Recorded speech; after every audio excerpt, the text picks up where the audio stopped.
Seberapa mengkhawatirkan market di tahun 2022? Jangan kemana-mana, nonton video ini sampai selesai ya, and stay tune.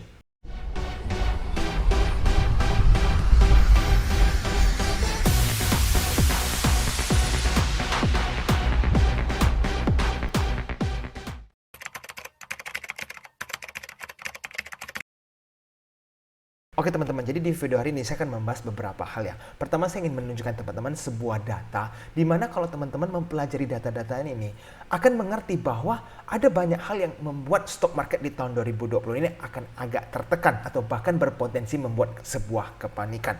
Dan di video hari ini saya juga akan sharing beberapa data atau beberapa analisa seputar bank digital, supaya teman-teman bisa memilih bank-bank digital mana yang cocok dengan profil resiko teman-teman sekalian.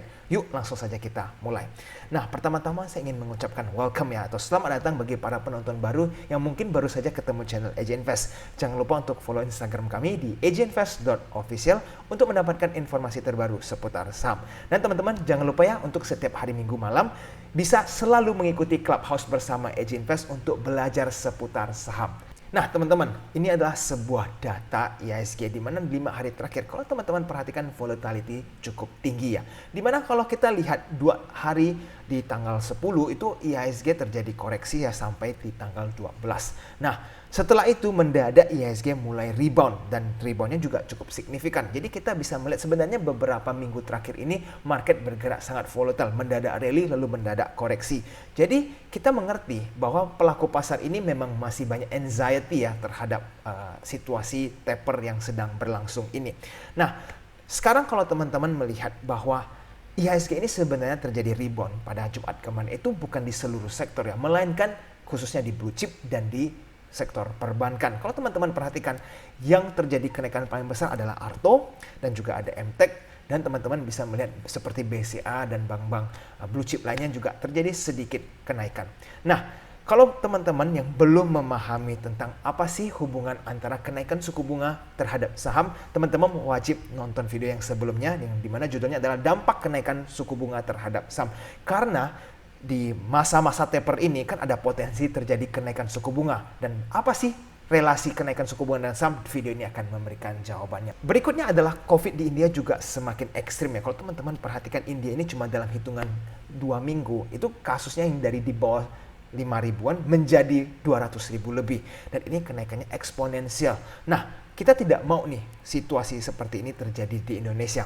Sekarang kalau kita perhatikan COVID di Indonesia, ini masih di bawah 1000 ya, which is good. Tetapi perlahan-lahan mulai terjadi kenaikan. Nah, teman-teman yang ingin saya ajak adalah, kalau di waktu 3 bulan ke depan, COVID di Indonesia sudah tembus 5-10 ribu per hari, maka ada potensi di Indonesia terjadi lonjakan kasus seperti negara-negara lainnya. Jadi teman-teman, saya berharap tetap jaga protokol kesehatan supaya tidak terjadi outbreak, dan nanti akan ada PPKM lagi dan membuat kepanikan sehingga stock market akan terjadi banyak tekanan. Oke. Sekarang saya ingin mengajak teman-teman juga memperhatikan situasi di Amerika seperti apa. Actually, American situation is pretty bad ya. Teman-teman bisa lihat, pertama, Treasury bonds yang terus naik ya, karena memang lagi taper, dan inflation di 7%. Di mana sebelumnya 6,8, dan di Desember, di bulan Desember ini inflasi Amerika sudah 7%, dan ini fastest pace since 1982. Oke, ini memang cukup mengerikan. Nah, inilah data yang dari tadi saya ingin tunjukkan kepada teman-teman, di mana teman-teman lihat di 1980. Kenaikannya ini sangat ekstrim ya, dan puncaknya itu ada di 15%. Dan sekarang kalau kita lihat interest rates-nya US itu berapa pada saat 1980, untuk di mana The Fed itu mencoba menaikkan suku bunga supaya bisa memberantas inflasi. Interest rate-nya itu berada di 20%. Bayangin saja, bunga sebesar 20% itu setinggi apa? Gimana uang-uang nggak keluar semua dari market, masuk ke dalam interest rate deposito dan seterusnya. Nah, berikutnya inilah data yang teman-teman wajib perhatikan. Sekarang inflasi kan di 7%, dan kenaikannya ini memang sangat ekstrim ya, naik terus. Tetapi yang perlu kita tahu, interest rate-nya ini mendekati 0. Sedangkan dulu itu interest rate-nya ada di atas 5 ya.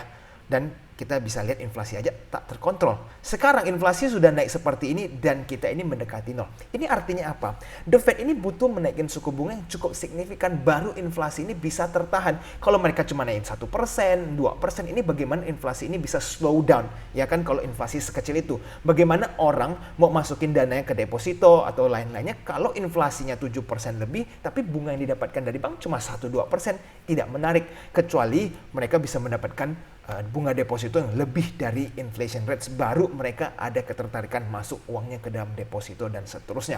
Jadi kalau nanti tiba-tiba The Fed bisa naikin suku bunga di atas 5% saja dalam waktu kurun 1 tahun, itu seberapa mengerikannya untuk stock market. Belum lagi kalau inflasinya terus naik ya sampai ke 10% kalau kita tidak tahu karena misalkan mereka terlalu lama menaikkan suku bunga, berarti mereka suatu saat harus menaikkan interest rate di atas 10%, dan kalau itu terjadi bagaimana uang nggak lari semua ke dalam deposito. Nah, sekarang kita lihat situasi di Indonesia bagaimana. Untungnya ya di Indonesia inflasinya tidak se ekstrim di Amerika sekarang ya, kita ini masih di bawah 2%. Tetapi teman-teman harus hati-hati ya. Perhatikan bahwa inflasi kita juga sedikit demi sedikit mulai naik. Dan kalau menurut prediksi saya di tahun 2022 inflasi Indonesia akan tembus 2% lebih, bahkan mendekati 3%. Dan kalau misalkan itu terus terjadi, maka suku bunga di Indonesia juga mungkin akan berpotensi dinaikkan. Dan kalau itu dinaikkan sedikit banyak akan memberikan dampak ke saham. Jadi teman-teman perhatikan terus data inflasi Indonesia. Kalau mereka terus naik, teman-teman perlu sedikit waspada. Sekarang harapan kita bagaimana? Kan inflasi di Indonesia tidak se ekstrim Amerika ya. Kalau teman-teman lihat situasi Amerika mungkin sangat panik karena inflasi 7% dan seterusnya. Tapi kalau di Indonesia kita masih di bawah 2%. Nah, berarti sekarang ancaman kita itu cuma satu, yaitu kalau asing mendadak keluar semua dari IHSG. Jadi logikanya seperti ini teman-teman. Kalau US naikin suku bunga sampai lebih dari 5% atau nanti ekstrim menjadi 10% dan seterusnya, berarti mereka yang awalnya masuk ke dalam negara berkembang atau stock market, mereka cabut semua masuk deposito. Bagaimana enggak kalau mereka dapat bunga 10%, siapa yang enggak mau? Kan Amerika memang harus memberantas inflasi, jadi mereka harus memaksa untuk narik uang-uang semua ini, dan mereka mendapatkan deposito 10% tanpa resiko. Saya pun kepingin taruh deposito di Amerika. Nah, lalu kalau treasury bonds yieldnya ini terus naik ya dari 1,8 menjadi 2 lebih atau bahkan bisa menjadi 2,5 sampai 2,8, ini juga semakin banyak uang akan masuki treasury bonds. Nah, berarti sekarang kalau kita memperhatikan ini, kita apa tanda-tanda kita bahwa market IHSG akan berbahaya, yaitu kalau asing mulai kabur semua dari IHSG ya.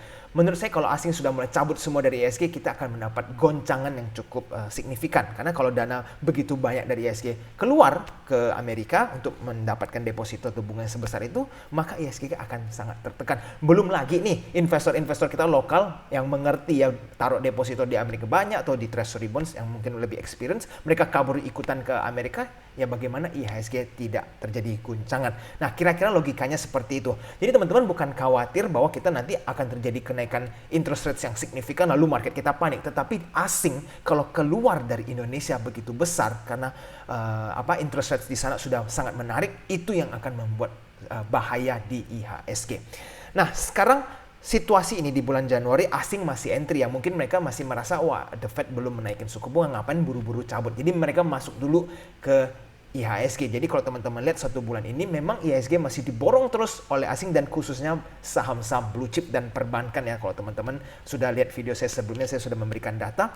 Jadi teman-teman kalau selama asing masih terus membelanja di IHSG itu aman, tidak mungkin tiba-tiba SG mendadak longsor karena asing masih masuk. Tetapi nanti kalau asing sudah mendadak keluar ratusan miliar setiap harinya, itulah saatnya teman-teman mulai sangat waspada terhadap IHSG. Nah, sekarang pandangan saya seperti apa? Saya melihat bahwa asing ini kan masih terus borong IHSG. Tapi kenapa bandar lokal banyak yang melakukan profit taking ya? Mereka tidak membantu asing untuk dongkrak IHSG sampai 7.000 ya kan, atau bahkan bisa 7.000 lebih ya kan. Kalau misalkan asing masuk, bandar lokal ikut nge-push harga naik kan, IHSG bisa saja euforia menjadi 7.000 atau 7.000 lebih.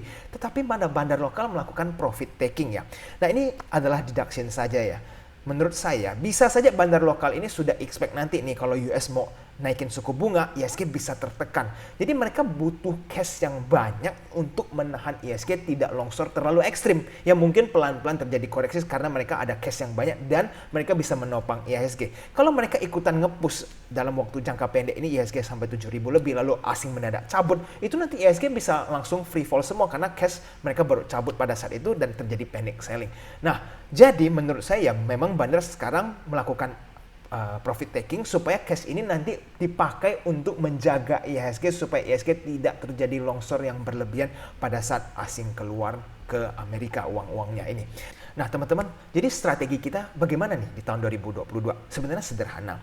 Kalau kita melihat IHSG sudah 6.900 sampai 7.000, ya kan? Itu saatnya kita take out from the market. Kita exit saja, ikuti permainan bandar mereka yang sudah siapin cash ya. Kita juga keluar dari IHSG.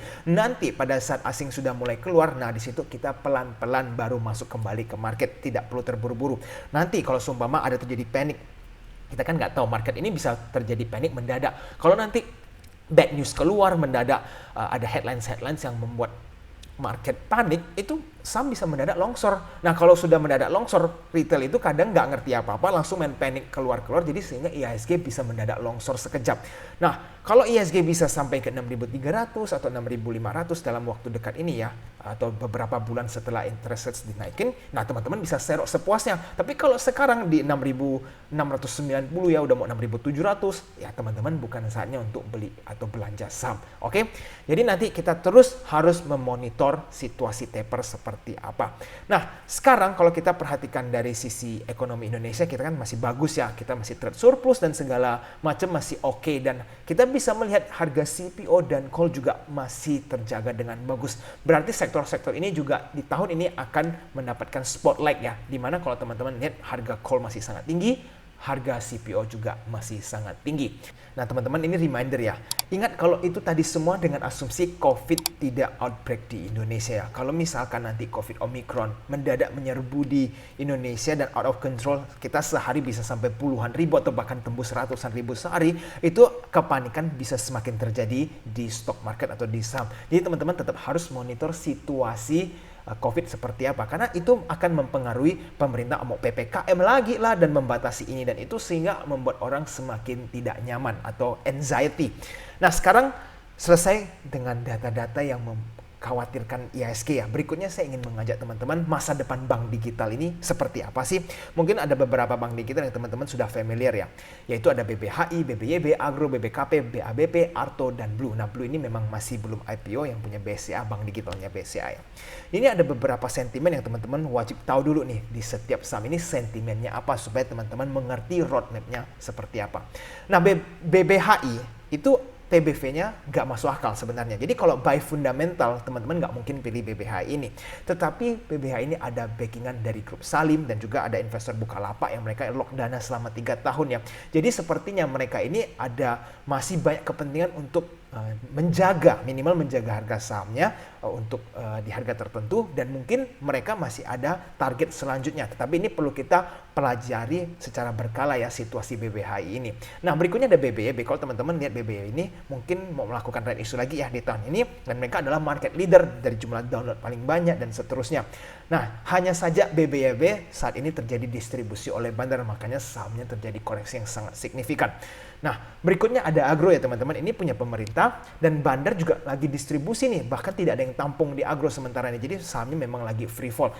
Bagi teman-teman yang mau masuk Agro, nanti dulu tunggu situasinya terjadi lebih slow down, ada bandar yang mengakumulasi, baru teman-teman mulai masuk ya. Dan sejauh ini Agro belum ada keunggulan ya dibanding bank-bank digital lainnya, jadi sentimen terhadap Agro ini memang agak sedikit sulit. Berikutnya ada BBKP, ini punya Kukmin pertama, lalu sebenarnya ini tinggal tunggu Boswa keluar sampai habis ya. Kalau nanti Boswa sudah out from BBKP, barulah saham ini bisa terjadi rally. Sementara ini apakah BBKP ini akan terjadi koreksi perlahan-lahan? Bisa-bisa saja. Nanti saya akan membahas lebih detail di slide-slide berikutnya. Nah, BABP ini adalah bank digital juga punya MNC, dan menurut saya ini sekarang kalah bersaing dengan bank-bank digital lainnya. Mereka promonya sudah tidak terlalu gencar lagi dan orang-orang sudah mulai masuk ke BBYB, masuk ke dalam Arto dan seterusnya, sehingga untuk membuat sentimen sahamnya naik ini agak sedikit sulit. Jadi teman-teman yang masih pegang BABP ini harus sedikit hati-hati ya. Jangka pendek kalau memang dia sempat rally bisa out, silakan out. Tapi kalau teman-teman mau belanja saham ini BABP, sebaiknya wait and see dulu. Pilihlah bank-bank lain yang masih berpotensi secara fundamentalnya lebih kuat dan prospek kedepannya masih lebih kuat. Itu menurut pandangan saya. Berikutnya ada Arto ya teman-teman. Kalau Arto ini kita tahu ya ada brand image yang kuat, Goto kan punya mereka, kerjasama dengan Goto. Dan mereka ini bersaing dengan BBYB untuk memperebutkan menjadi market leader. Dan kerjasama Arto ini banyak banget ya, dari sekuritas dan macam-macam. Jadi secara bisnis dan roadmap kedepannya Arto ini memang masih sangat kuat. Kalau teman-teman yang suka bank digital yang aman, fundamentalnya cukup oke, dan harga sahamnya terjaga, itu Arto menjadi pilihannya. Nah berikutnya adalah Blue, yaitu di mana ini belum IPO, tetapi kalau mereka sudah menjadi sebuah perusahaan TBK atau IPO, maka akan menjadi sebuah kompetisi untuk bank digital lainnya, karena teman-teman tahu kan kinerja BCA kalau mengelola perusahaan seperti apa. Jadi kita harus memperhatikan saham Blue ini kalau mereka sudah jadi IPO. Nah sekarang kan banyak sekali pilihannya. Saya ingin mengkerucutkan ya opsinya supaya teman-teman tidak kebingungan. Kalau menurut saya teman-teman bisa pilih ke antara 4 saham ini, pilih 2 dari antara 4 saham ini sudah cukup oke. Ini ada 3 saham yang warna kuning. Maksudnya apa? Ini volatility-nya mungkin sedikit lebih tinggi ya, karena BBHI teman-teman bisa lihat ya, naik turunnya bisa kadang naik belasan persen, bisa ARB, BBYB juga seperti itu. Arto mungkin sedikit lebih aman. Tapi kalau BBKP ini mereka pergerakannya lebih sedikit slow ya. Kalau koreksi pelan-pelan. Kalau naik juga mungkin naiknya tidak sampai arah-arahan. Oke. Nah, teman-teman sekarang kalau mau mempelajari lebih detail situasinya seperti apa, saya ingin bandingin Arto dan BBYB dulu ya, di mana mereka memperebutkan market leader lah saya bisa bilang. Kalau secara fundamental kita lihat dulu ya, dari sisi PBV, BBYB lebih murah jauh. Setengahnya doang. Ya, kita lihat PBV-nya Arto itu 31, BBYB cuma 15. Nah, sekarang kalau dari performance income statement-nya bagaimana? Omsetnya BBYB juga lebih besar ya, 400 lebih billion. Tetapi kita bisa melihat bahwa Arto ini lebih efisien karena net profit mereka cuma rugi minus 32 billion, sedangkan lihat saja BBYB minusnya 264 billion. Nah, ini menunjukkan apa?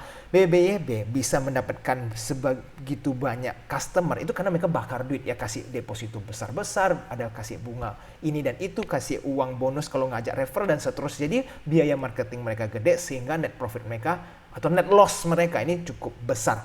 Nah, ini berarti kedepannya BBYB tidak bisa terus-terusan melakukan hal ini. Kalau mereka terus melakukan seperti ini, kerugian mereka bisa semakin besar dan nanti bagaimana perusahaan ini bisa untung, benar nggak? Sedangkan kalau Arto, mereka bisa mencapai market sebanyak ini tanpa membakar duit terlalu banyak. Jadi kalau secara efisiensi Arto ini sedikit lebih unggul dibanding BBYB ya. Tetapi kita perlu lihat lagi nih di tahun 2022 mereka melakukan strategi seperti apa. Oke? Jadi kalau teman-teman ya berbandingin kedua ini, kalau mau lebih murah secara saham ya, BBYB mungkin opsinya. Kenapa? Potensial rewardnya BBYB mungkin lebih besar. Kalau Arto kan sekarang harganya 18.000 ya pada saat video ini dibuat. Mungkin target mereka bisa menjadi 20.000 atau kalau nanti ada Goto IPO sedikit tambahan bisa tembus 20.000. Nah, tetapi kalau BBYB, saya rasa BBYB masih bisa mencapai ke 3.500 bahkan lebih. Jadi kalau nanti BBYB terus koreksi ya, bisa 1.000 lebih. Kalau menjelang right issue terjadi koreksi kan lebih bagus. Nah, kalau 1.000 lebih ya harga mereka dan teman-teman berhasil dapat harga tersebut dan mereka rally ke 3.000 lebih, itu potensial rewardnya jauh lebih besar dibanding Arto. Ini menurut pandangan saya. Nah, sekarang kita lihat dari sisi foreign-nya bagaimana. BBYB ini yang seperti yang tadi saya bilang, terjadi distribusi besar-besaran ya beberapa hari terakhir ini. Asing out semua dari BBYB atau profit taking. Sedangkan Arto malah sebaliknya, asing tembak dana besar-besaran masuk ke dalam Arto. Jadi teman-teman bisa melihat kan sekarang kalau Arto ini mungkin asing melihat jangka panjangnya 2 tahun lagi, 5 tahun lagi bisa-bisa saja. Kalau teman-teman kepingin beli BBYB, tunggu di saat asing mulai akumulasi sahamnya, barulah teman-teman bisa entry ke BBYB. Sementara ini bisa wait and see sampai distribusi selesai. Nah, kalau dari harga ya teman-teman lihat kalau Arto kapan boleh entry ya, menurut saya trade Arto itu mirip BCA ya. Kalau misalkan terjadi koreksi 5-10%, teman-teman mau dollar cost averaging, silakan.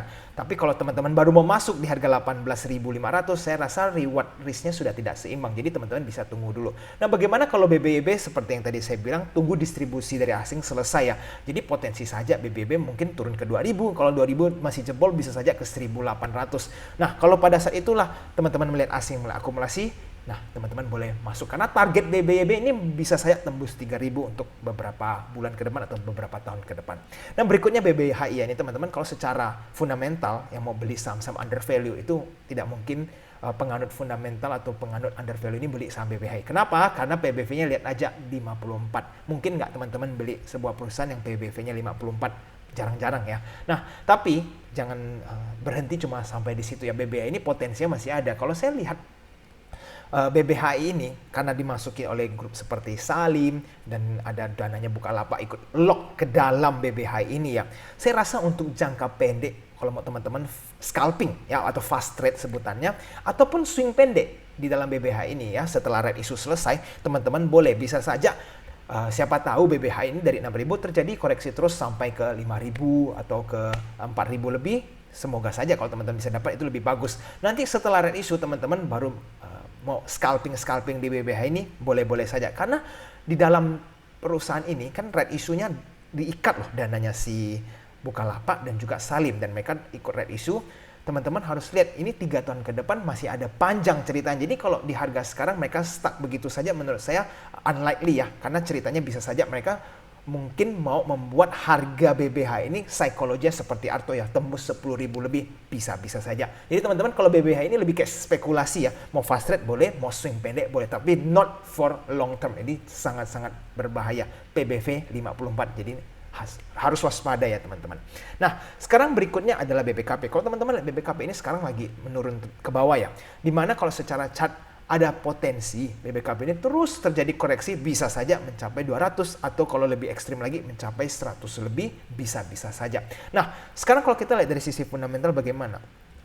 Di BBKP ini sebenarnya mereka punya omset ini agak kecil ya, karena kita bisa bandingin dengan beberapa tahun lalu BBKP ini omset mereka sangat bagus dari 6, 7, 6 tapi sekarang cuma 3 dan ini pandemi kan sudah selesai. Bahkan omset mereka ini di bawah di tahun 2020 pada saat pandemi. Hanya saja kita bisa melihat net profit mereka atau net loss deh, kan lagi rugi nih. Di tahun 2020 mereka rugi sampai 1 triliun lebih. Itu mengerikan, tapi sekarang sisa minus 361. Nah, harapannya adalah nanti di tahun 2022 ini mereka sudah tidak terjadi net loss yang sebesar ini ya, minimal sudah mendapatkan profit. Tapi kita harus tahu performance mereka harus ada terjadi peningkatan ya. Harapannya juga kalau nanti Kukmin sudah menjadi manajemen baru, mereka akan rombak semua di dalam Bank Bukopin sehingga ada terjadi lonjakan omset. Kalau tidak, maka teman-teman harus rem dulu kalau mau menyicil BBKP. Nah, sekarang kalau kita lihat dari PBV, teman-teman, ini sebenarnya murah sekali sebagai potensial bank digital ya, 1,41. Bagi teman-teman yang sudah punya BBKP atau sudah beli ya BBKP, teman-teman kalau mau nunggu beberapa tahun itu bisa-bisa saja. Karena nanti kalau mereka sudah jadi bank digital, tidak ada bank digital yang PBV-nya ini di bawah 2 gitu ya. Apalagi kalau nanti dia turun sampai PBV-nya di bawah 1, teman-teman bisa berhasil dapat, itu teman-teman tinggal keep aja. Karena kalau mereka mau naikin angkut sahamnya, itu PBV-nya bisa aja di 5, 8, atau sampai 10. Lihat aja kompetitor-kompetitor lainnya PBV-nya semua tinggi-tinggi semua. Jadi reward-nya BBKP ini bisa sangat besar. Jadi kalau teman-teman mau tunggu nih sampai PBV-nya di bawah 1 untuk lebih aman, silahkan saja.